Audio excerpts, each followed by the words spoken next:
Are the Bengals switching from a 4-3 to a 3-4 defense? Yes and no. Yes, they are going to be in a lot of 3-4 next year, but no, it is not a switch. All right. In fact, they barely ran any 4-3 defense last year. All right. The 3-4 defensive personnel group, that was their second most frequent personnel group. They ran it just about a quarter of the time. All right. Nickel was the most frequent. Nickel, they ran over half the time. Now, nickel features 4 down defensive linemen. All right. The only difference between a 4-3 and nickel is you take out one linebacker and you put it in the nickel corner. So to the naked eye, it looks a lot like a 4-3. All right. So that makes it a little bit confusing. They also ran a lot of dime. All right. That's the third most popular. That features 4D linemen as well. All right. Again, you just take out another linebacker and put in a defensive back there, a 6 defensive back. So all in all, they spent about 75% of their time with 4 down defensive linemen. But it was rare that they had 4 down defensive linemen and 3 linebackers on the field. Right? So, yeah, they're a 3-4 team in their base for whatever that's worth. But as we all know, nickel is base. All right? These substitution packages have taken over and have become a much bigger part of the game. So, why is everybody running so much nickel? Speed. All right? It's the speed on the field, helping to match up with teams running 11 personnel, running 10 personnel, running an empty formation spread in the field. It's about having that speed on the field. And if you need more speed when it's third and long, when it's an obvious passing situation, a lot of times they're going to dime with an extra safety or an extra corner, all right, depending on how they're running it. So all about speed. Now, when you want to stop the run, when the Bengals wanted to stop the run last year, that is when they went to their 3-4 looks, all right? And it featured an extra defensive tackle. All right. That's how they do it. The same guys that are playing defensive end in their 4-3 looks or all of their 4-man looks. All right. Those guys are the stand up outside linebackers in the 3-4.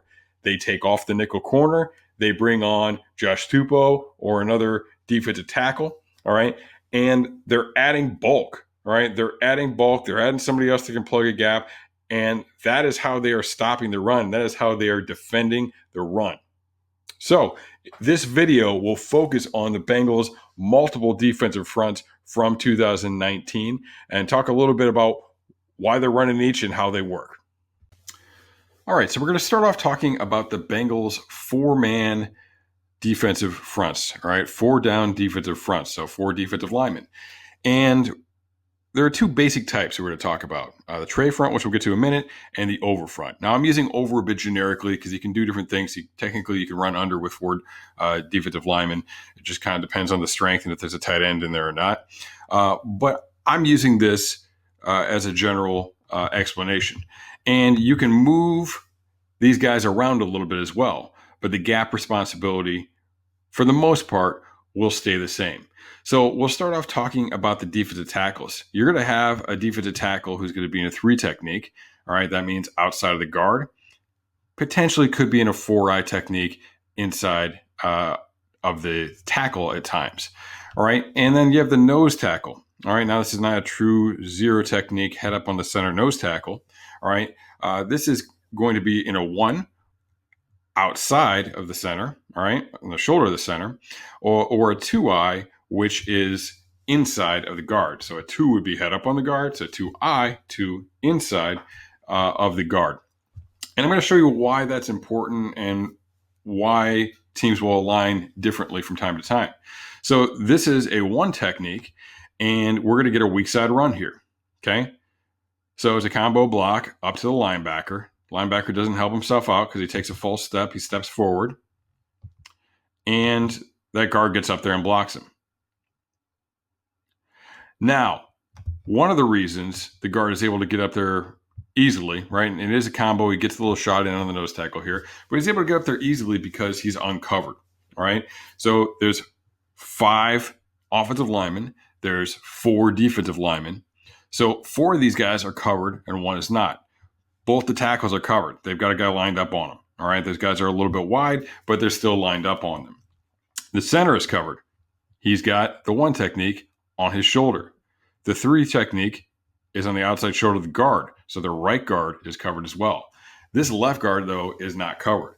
This means he can get up to linebacker depth with ease. All right. If they were really worried, if Jermaine Pratt's been flying all over the place making plays on them, and this center's like, hey, I got Billings, don't worry about it, he could just release and get up there. All right. So that's what happens with the weak side run and a one technique is you are vulnerable because they can get up to linebacker depth with ease. All right. One other thing I just want to point out, we'll look at the wide shot here real quick. All right. But if you'll notice, there's two stand-up defensive ends. All right. I think we get a little bit confused sometimes. Just because the guy's standing up, that doesn't mean it's a 3-4 defense. All right. And this looks like a 3-4 defense, just if you look at it really quickly, because you got two guys standing up on the edges, you got two linebackers in the box. But obviously, even with these guys on the edges, there's only 4 total defensive linemen. So now we're going to talk about the two technique and the difference that makes. So once again, with the one technique, you're in the shade of the center, all right? 2I, you're in the same gap, still in the A gap, but now you're inside shade of the guard. Okay, so you see, once again, we've got two defensive ends out wide. We've got a 3 technique outside of the guard. He's pretty tight, but I'll still call that a 3 technique. All right. One little trick you can use sometimes when things are a little tight and you can't quite tell where a guy's lined up. All right. The Bengals, their defensive line, and a lot of defensive lines are like this. Not everybody, but a lot of defensive lines are like this. They're taught to put their man hand down. All right. So when they get into a 3-point stance, the hand that's on the man that their technique has them lining up on, that's the one that's down. So sometimes in the film and stuff, when it gets a little funky, or if you don't have this film and you're watching a TV angle, you can see where their hand is, and it helps you see and understand what their alignment is. So we have a 2I now. So both of these linemen are covered, and this center is the uncovered guy. Now that center wants to get up there to Vigil. He's uncovered. He's going to be able to get up there pretty quickly. But for anybody to be able to get to Pratt, all right, this guard attack to be able to get to Pratt, it's going to be difficult for them. All right, so let's start off, and let's just watch the tackle and the guard here on our right side. So they get held up, right? They're covered. They get held up on those guys that are covering them up. Now watch Pratt. Pratt's free to flow. He's able to get in there. All right, he's a little bit hesitant. All right. Still a rookie. We're going to expect this to be a little bit faster next year. But as that slot's going in there and blocking the nickel corner, there's a gap right there, and Pratt's able to get through that. So when you're worried about the weak side run, you run a 2I, all right, and instead of a shade, because it helps free up the linebacker, all right, because it covers both of the offensive linemen on that side. Now, the other big difference we can have is when there's a tight end on the field. When there's a tight end, what does the defensive end do? And he's got 3 choices, all right? And the way these are numbered kind of varies scheme to scheme, person to person. I've definitely heard a few other ways, all right? But I called a 7 inside, I called an 8 head up, and I called a 9 on the outside. Admittedly, the rules are a little bit different than what the other ones were, but that's the way I was raised in the business. That's the way I was taught. So that's the way that makes sense in my head. But there are definitely other options for that. So here, the defensive end is lined up inside, okay? Inside technique of the tight end. And he gets in a pass rush here. It gives you a little tighter angle for pass rush. All right. Also, just from a gap responsibility standpoint, if there's an extra slot out here and you have a linebacker, and now that linebacker has to play the edge, maybe you don't feel like you have a C-gap player here. That's another reason to do that. In this particular situation, right, this is to the strong side, obviously. So Vigil can play the A-gap. It's going to be really tough for this guy to play the A-gap. So that might be a reason they're doing it. So there are various reasons that you do these things. We'll take a look here at an 8 technique. Again, an 8 technique is going to be head up on the tight end. All right. One reason why you might want to do that is because you want to impact the way the rest of the offensive line is playing. So let's say Hubbard here was inside. He's in a 7. All right. Maybe this tackle is thinking about Hubbard. All right, but because he's on the tight end, they're leaving him alone. So watch the guard and the tackle right here. They have a combo block. They're working up to the next level. All right. If that guy's anywhere near the tackle, maybe he blocks Hubbard. All right. And what does that do? It frees up the tight end. Now the tight end can work up to the linebacker or one of these other guys on the edge. So this may be a matter of the defense was thinking they're going to run this kind of off tackle, actually really D gap type of play. All right. And they didn't want this tight end to be able to do anything. So instead of playing him inside, they played him head up, even though, look, he's playing the inside gap. All right. That's not that he's being blocked down. All right. He is being blocked down, but he shows in that gap first. His first step puts him in that gap. Okay. So that's where they want him to be. And now the linebacker's flown over the top. All right. If you watch, Vigil was lined up stacked here. He gets out wide. He's taking on that kick out block. All right. And then Pratt's trying to fill in here on this gap. Okay. So that's the reason that you would do that. And then you could do a 9 technique, which is out wide. Now, I like the 9 technique because it helps you have a strong edge. All right. You're outside of that tight end. You can really set a strong edge and prevent the ball from getting out wide with the defensive end. It also gives you a really nice wide angle when you're pass rushing. All right. Here, they're actually blitzing the safety. All right. And we just saw that the linebackers kind of looped around in the 8 technique in the inside gap. But here, they're occupying that tight end. And really, it's an advantageous matchup for the Bengals. You get Carlos Dunlap on a tight end. But they're occupying that tight end so this safety can come off the edge. Now, they try and pick him up with the slot receiver here. But he's still able to bend and make the play on that. So these are different types of over fronts. And again, I'm using the term over generically. Obviously, it's going to be difficult for them to say, hey, this is an over front, but now you're playing an 8. This is an over front, but now you're playing a 4-eye or a 1 or a 2-eye, whatever it is. So teams are going to have different names for things, or they're going to have tags that are on things. Coached at one school that when it was an 8 technique, they would call that stud. All right. And everything else is the same. Everybody else knew it was the same as over. But the defensive end, the strong side defensive end, knew that in stud, he was going to be head up on that tight end. So that is the 4-3 over front. All right. These kind of off-centered fronts.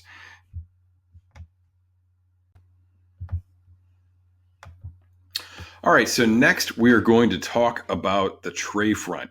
So this is another 4-man defensive front, but with the tray front, the difference is they're not going to put anybody in the A gaps. All right, so their defensive tackles are both going to be in a 3 or a 4-eye technique out in the B gaps. So why do you do this? All right, you do this to get after the quarterback because a nose tackle, all right, just the nature of the position. If you're playing a 2-eye or a 1. There are 2 guys here that can block you. All right. The center is able to really help out easily. The guard is able, obviously to block you as well. Whereas a 3 technique has a 2-way go. All right. Even in just a standard pass rush, they'll give you a 2-way go. They'll let you take that A gap or that B gap. And it really creates a 1-on-1 matchup for the 3 technique. That's why you see better pass rushers there than you do at nose tackle. So here they're actually going to run a stunt with it. So this is dime personnel. There's 2 deep safeties as we look at the wide shot. There are 2 deep safeties, okay? But there's also a safety down here. Sean Williams basically playing like a linebacker type of role. And often in dime, we see Sam Hubbard kick to the inside. So they get a little bit more speed from their pass rush from the inside. Here they're going to run a twist. So Hubbard and Gino are going to the outside. And we've got Dunlap and Lawson twisting inside. Okay, so twisting on both sides, getting in there, getting after it. All right, gets to the quarterback. Unfortunately, not quite in time. Now, You can also show blitz, all right? You can show blitz, and whether you send it or not, it creates matchups on the defensive line in pass rush.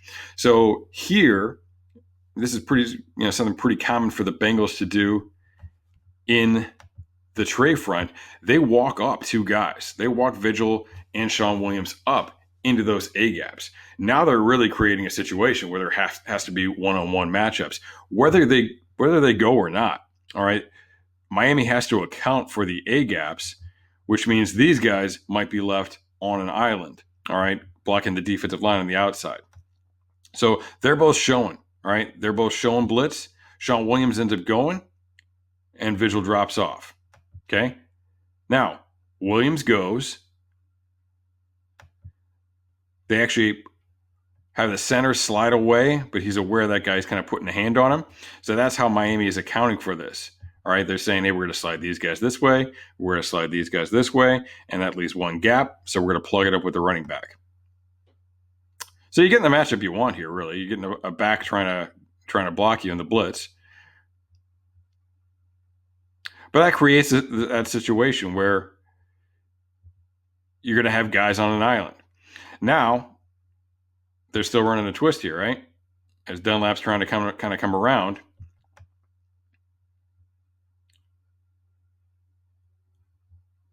And they bring in edge pressure from the defensive back. All right, so we saw on the last play how you can use your alignment to impact the protection. And they were able to bring a guy free from the edge because of where they showed pressure on the inside and created those one-on-one matchups. Really didn't allow the offensive tackle to even look any wider out there. So now we're going to talk about kind of a different way to do that, and that is to overload your defensive front.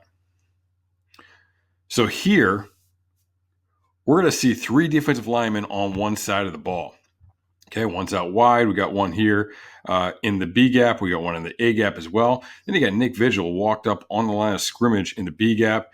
And finally, way out wide, you've got another defensive lineman.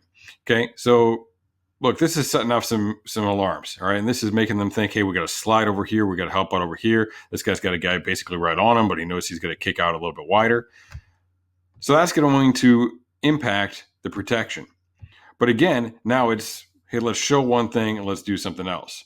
So they're showing three guys over there, but two of them drop off, all right? You see Hubbard dropping off into the hole, all right? We have, I believe that's Lawson, dropping off into coverage as well. Graham Glasgow coming out wide around the edge, and really he ends up being the only guy that comes on that side of the ball. He's going out to the edge to keep the quarterback contained. Where's the pressure coming from? We got Vigil coming. We got Dunlap looping into the inside. And once again, they're bringing a defensive back wide off the edge. All right, so they don't end up getting there on this one, but you see what they're trying to do, that protection, how they're trying to impact the offense and put pressure on the offense here by showing one thing, bringing something else, doing something a little bit different. And by the way, this is actually, it's a blitz, but it's really more of a simulated blitz. It's a simulated pressure, all right? Because at the end of the day, 1, 2, 3, 4, you're only sending four guys. It's just not the four that the 49ers were probably expecting at the beginning of the play. Okay, so you're only sending four guys. So you've got a ton of guys out there in coverage. So it's safe as well. You're trying to bring some pressure, but it's relatively safe as well. We see a really good play there from Kirkpatrick on the ball. All right. And, you're able to do that because you're blitzing, all right? You're sending a type of pressure without taking guys out of coverage, which means you're not sitting there playing one-on-one. You're not really risking much in the defensive secondary.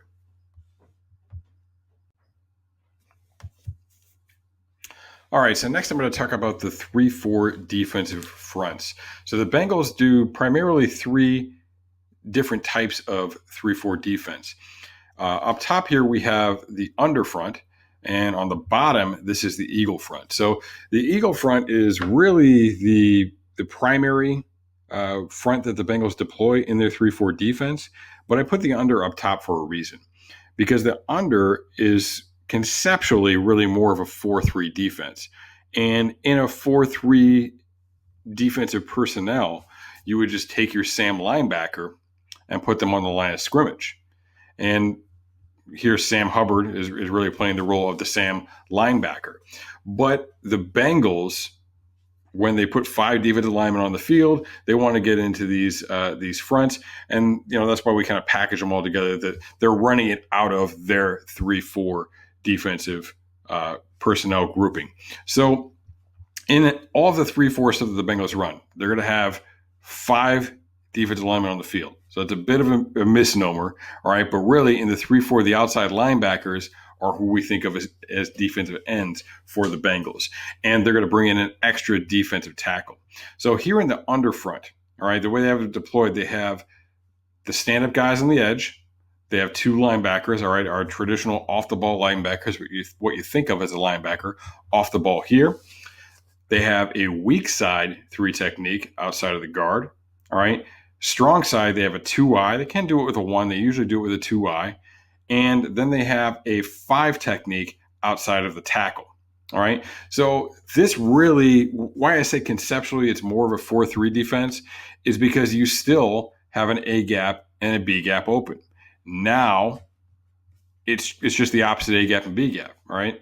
It's the weak side A gap and the strong side B gap. So still your linebackers are thinking about filling in the A and B gap. You still have basically every other gap taken care of inside. So it really relates. And you can run an under front, and without a tight end, this guy's going to be walked out over a slot receiver or something anyway. So it's going to look like a 4-man defensive front. But it's the same thing where you're going to have your strength opposite of where you normally do. So the A gap, B gap compared to where they're calling the strength is going to be a little bit different. Now, the Eagle front, all right? So the next we have Eagle and Bear. So we'll just compare the Eagle front down here, and you can tell the numbers are wrong. It's because I flipped the picture to make the strength of the offense the same in both pictures. So it makes it a little bit clearer of a picture for you to look at, all right? So what's the difference here? The backside is really the same. All right, the backside is really the same. We got a 3 technique. We got a stand-up guy in the backside. Now, on the front side, they took the 2-eye. They bumped him down to a 1. All right, still in the same gap.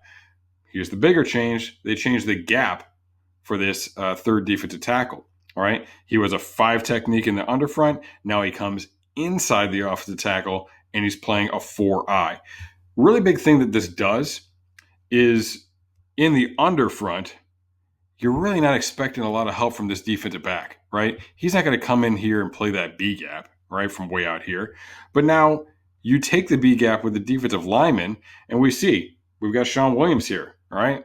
Sean Williams here can be that C gap player. So it condenses the defensive line, which allows you to get some secondary run support. All right. Also, I mean, it's going to be pretty easy to fill this A gap on the backside because now the center is covered. All right. So you can fill the A gap. Both of these guys should be occupied. And you're able to flow a little bit here. All right. But you've still got an uncovered man out here that could come up and pick up this backer. Now, if we look at the Eagle compared to the Bear front, it's a little bit different. All right, so this is the same exact picture, but I flipped it back because now it matches with the picture of the Bear front that I have. All right, so same exact thing. This is the Eagle front. Okay, we got 2 guys on the outside. We got a weak side 3 technique. Strong side, we got a 1 technique and a 4-eye playing the inside gap. Now, Bear, all right, by definition, Bear is 3-0-3. Okay. Sometimes you'll see him out in a 4-eye. The idea is we've got both B gaps occupied by the defensive line, and we've got a nose tackle who's really 2-gapping it here, right? Which could be even better this year with DJ Reader in the mix. So what does this do? All right. Now, remember when we were talking about the 4-3, we talked about how you're moving guys covered, uncovered, making it easy for guys to flow. Well, man, it's easy to flow in this defense. All right. These linebackers can flow. It is tough for these offensive linemen to get up to them because we're covered. We're covered. We're covered here. All right. covered. This guy's technically not covered because the defensive end isn't a 7 technique out on the tight end there, right? But really, it's going to be you can fast flow from the linebacker position, and you're really occupying. You're expecting your nose tackle to be able to account for the center and really own both A gaps. So you're accounting for an extra gap. You're taking up an extra gap, and you are fast to flow from the linebacker position. So constricting it, running the bare front really allows those linebackers to flow from sideline to sideline quickly.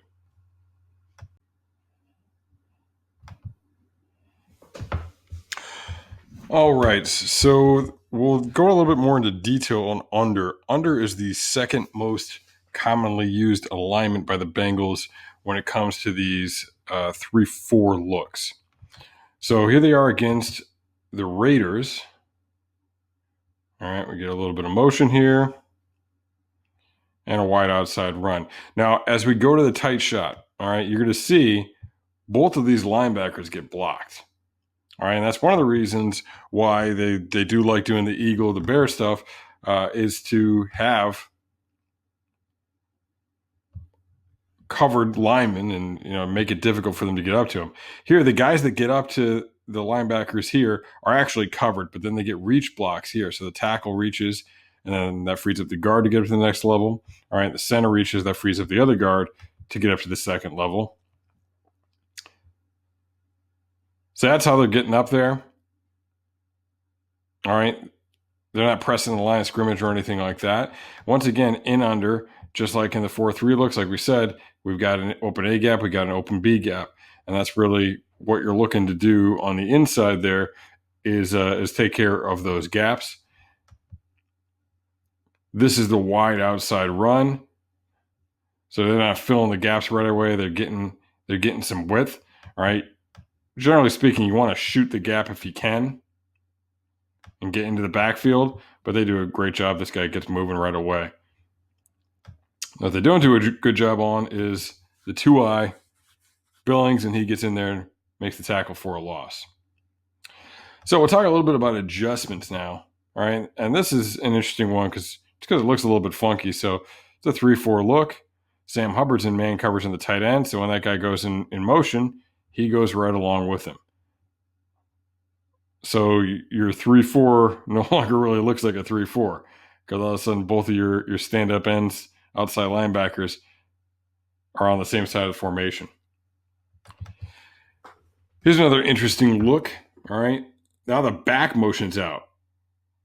And we talk a lot about Hubbard because Hubbard does a lot of the adjusting, and I think they don't mind putting him in a lot of different situations. But here, as you can see, it's Carlos Dunlap. All right, Dunlap's on the end of the line of scrimmage. Back goes out. He goes out, and he's playing the slot position now.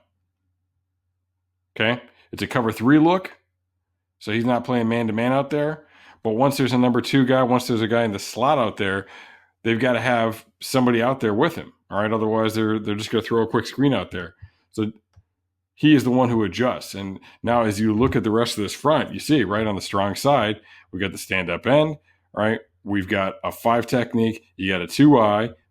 Weak side, you've got a 3, and then Dunlap's gone because he had to walk out there. He had to go and cover up that slot receiver.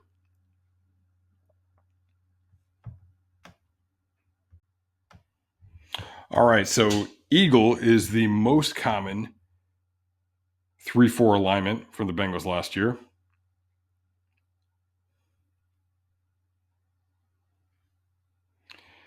So we'll get a look at it here against the Browns. Now, as we talked about, bumping down to this eagle alignment opens up the C gap. All right, and now you got the safety here. You got Sean Williams, who can really help out in this area. As opposed to the still picture that we looked at, the linebackers are aligned a little bit differently here. Pratt is really cheated over to this side. Okay, so that creates a great opportunity that he really should be able to fill that C gap quickly with this run coming to them. The only uncovered guy here is the tight end. You got to be able to beat that guy, right? And he gets to where he's supposed to be, but he doesn't rip through the hole. He doesn't get off the block. He doesn't even really press it too much. right? So it's just a little hole there, right? Just a little gap. So they pull a guy around. Lawson's on the edge, all right, and he engages with him, sets that edge, forces it in the gap. Now Williams just doesn't play it as aggressively as you'd like to see him, since he is really a box player here. And they end up gaining some yards on it. All right, so this is an idea how this fits. Again, we're gonna, in year 2 of the defense, we're gonna want a better look out of the linebacker and the safety on this. But that's an idea of how it should look. And we'll take a look at an adjustment here as well. So you can see from the tight right away, they're in an eagle look, all right, and Hubbard walks out over the slot. Okay, they got that slot. He is the flat player, the flat defender. So he's going to extend and go out there, and you can see from the tight angle here, right?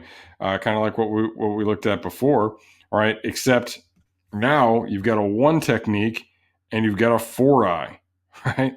You got a 1 technique, you got a 4-eye. We're not even in a 5. We don't even have really a good edge at all here, all right? But that's what you are getting from that eagle look, all right? And now your end has walked out. So we talk about versatility, right? These guys got to be versatile. They got to be able to do a lot of different things. And really, these edge players, all right, all these guys on the perimeter, from the stand-up backers, the defensive ends, safeties when they're rocked down, nickel corners, right? They got to be able to fit into a lot of different places, come in the box, come out of the box, all right? A lot of these guys on the line of scrimmage. So this is why versatility is important, so you can make these adjustments within a defensive scheme when you need to. All right, and then we've got the bear front. So the bear front is the least commonly used. Eagle is about 46%, under 35%, and bear is just about 11. So I'm talking about when they are in these 3-4 looks. That's not an overall percentage. That's of the 3-4 looks. So in bear, as we talked about, we've got a lot of covered linemen, right? Covered. And that's leaving these linebackers free to flow. So you're going to see, watch Pratt right away. They can't get up to him. He's not touched, getting in there and getting involved in the tackle. All right, but who's doing a great job on this on the edge is Sam Hubbard. All right, stand-up guy out there wide. Gets 2 guys on him right away, but one comes off to block the safety here, is rocked up into that gap. Fights, gets into position, gets off, and makes a great tackle. All right, so that's exactly what the Eagles should be, what the bear should be doing for you. Now, we'll take a look at another look here, and this one's a little different because it's nickel personnel. So we talked about versatility, being able to play in different spots. Now, the Bengals have all these linebackers they drafted. These guys are really inside linebackers. They're not stand-up guys, but sometimes they're going to have to be, okay? So there's Pratt. Pratt's the edge guy, all right? This is a bear front. We got a 0, all right? We got 2 3s. We're free to flow. We're in a great position here, all right? Lawson's on one edge, Pratt's on the other, 1 backer, all right? Overall, it's nickel personnel. All right, so they want to be in this front. He still drops off. He's still doing linebacker stuff. He's playing out in coverage. All right, guess what? A lot of these guys do. Now he breaks, makes a leaping, diving tackle out there on the receiver. All right, so we just talked about versatility. Now we're going to talk about some of the things that they will do out of a 3-man front in the pass game, and we're going to see some great versatility in this first look here. All right, this is dime personnel, but they're running a bear front. All right, dime personnel, but they're running a bear front. So you need an extra lineman, right? But actually, they're going to use one of these linemen, Sam Hubbard, as the linebacker. So as we go to this tight shot here, you'll see where are our 4 linemen. We've got Gino playing the nose tackle. We've got Lawson and Dunlap as the 3 techs. We've got Hubbard as the Mike backer right behind there. So they'll do this with him, and it's an interesting way to get him to go, get him to stunt. Again, we've created these matchups, right? So with these three guys, Hubbard can shoot one of these A gaps, and they're going to have to put the back on him. They can't block him with an offensive lineman unless they're sliding or something like that. They've got Vigil and Sean Williams walked up on the edges here. Again, versatility we've seen out of those guys before playing the edge.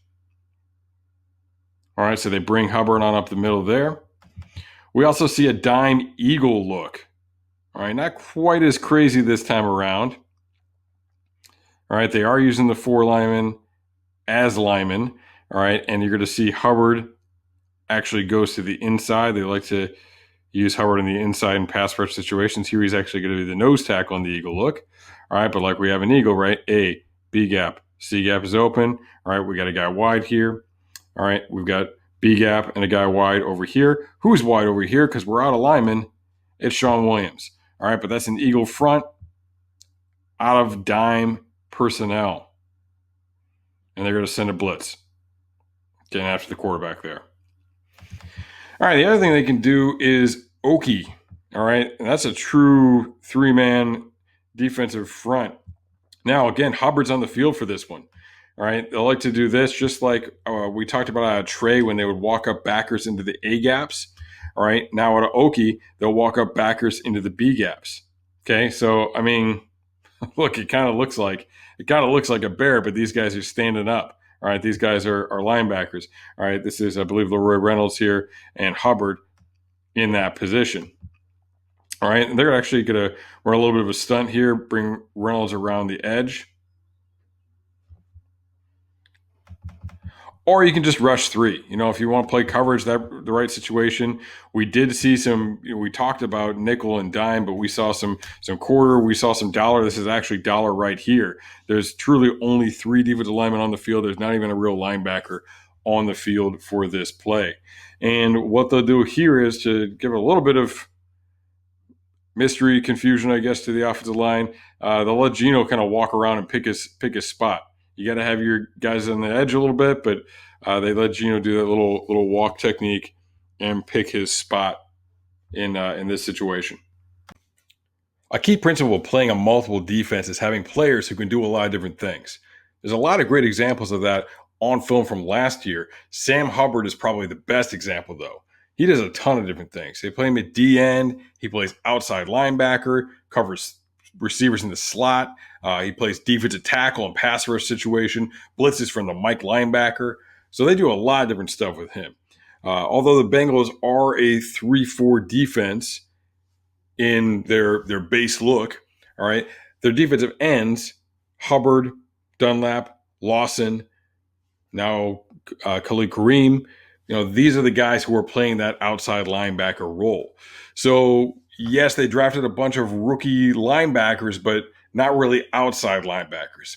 Akeem Davis-Gaither, he's a guy who played that type of role. It's really more of an edge player at Appalachian State. So he could fit into that role from time to time, but he's a little bit on the small side to be doing it all the time. So he could be that kind of versatile, like Jermaine Pratt, Nick Vigil. We saw those guys. They were primarily off the ball linebackers like all these other guys, but they could play that edge in a pinch in different situations. And I think that Davis-Gaither brings something interesting as a pass rusher as well. So they're probably going to scheme to have that be something that he does in pass rush situations.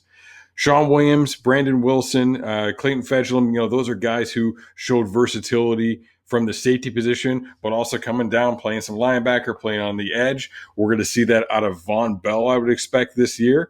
And hopefully that frees up Sean Williams to do some different things. They're running some interesting stuff. And I didn't even really get into the coverages and the variations of their coverages, some of the blitzes they're doing. I casually talked about it, but I didn't really get too deep into that. So they're doing some really cool, really interesting stuff. And now we're going into year 2 of the defense. So these guys already have, or a lot of them already have, a little bit under their belt in terms of what the defense is. So this will give Lou Anarumo the ability to do more, to add more layers to it. And even towards the end of the season, we saw that. They ran a lot of different coverages. They were running some different personnel groupings, more interesting kind of pass rush concepts as well. So we're going to see a lot more out of them from that this year. And DJ Reader and an overhauled secondary, some young new linebackers, they're only going to add to that and to how exciting really this defense could be. All right, I know it's been a couple of rough years for the defense, but I really like what I've seen schematically out of this team. All right, there were some issues where it seemed like things didn't quite make sense, but I think it was the learning curve. I think there were a lot of mistakes there. So hopefully now, going into year 2, they clean up those mistakes. They stay on top of the big play, because there are some really interesting, really cool concepts that could make this a very exciting defense to look at going forward. So thanks for checking out this video. We'll keep this stuff coming all off season, and another one coming up very shortly on the Bengals defense, and we will look into some of the other things that we didn't cover here.